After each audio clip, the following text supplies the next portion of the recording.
سلامونه دوستانو، دغسې ورغې تاسو دپاره هم راغلي دي او ما ته هم راغلی دی. ما نن ډک کړو او بېرته زه غواړم چې ولېږم.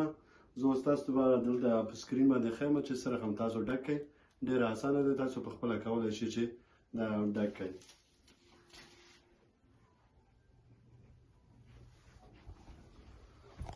دا اوس وګوره، زه تاسو ته وښیم چې کله دلته د اوله ورقې باندې راغلی، که چېرته تاسو ادرس صحیح خو همدغه ادرس دی، نور څه تغییرات نه راځي. په دې لاندې دغه کې که چېرته ادرس هم تغییر شوی نه وي، دلته به نو دغه به کلیک کړئ. مثال یو ایزنشوت خط باندې به ولیکئ، بیا به لاندې راشئ.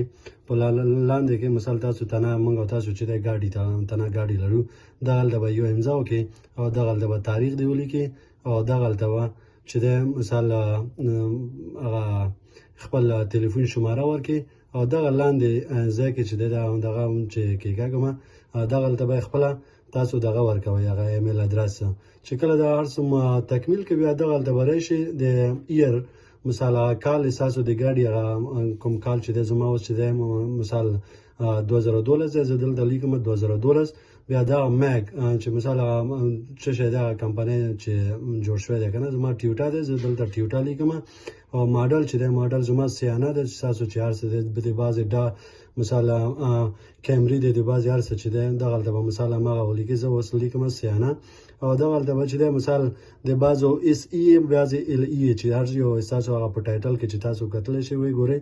که چېرته مو یاد هم نه دا خالي هم کولی شئ پرېږدئ. او دلته چې دی 4 ویل ډرایو دی، مثال 2 ویل ډرایو دی، مثال څه رقم دی دغلته به په هماغه باندې مثال همداسې کرښه کېکاږئ. او دلته هم همدغسې چې مثال زما چې دی مثال دغلته به د این باندې به تاسو کرښه کېکاږئ او په دغه شکل دغه چې خانه خالیونه چې ورکړي دي دغلته به ستاسو وین نمبر باید ولیکئ.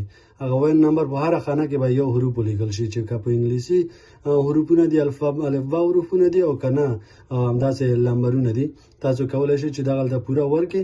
دا هم چې کله دغه که وملیکو نور ځای کې تاسو کار نشته دی، بس ادرس یې تیاره شته دی. دغلته چې کله بیرته هم کاغذ قات کړي هغه پلاستیک مخ ته مثال دلته چې اوس ما راوستی دی دغه د پلاستیک مخ ته به همدغه ادرس به یې خپله راوړئ او دغلته به یې خپل نوم ولیکئ، ادرس به هم ولیکئ ورته خپل ادرس.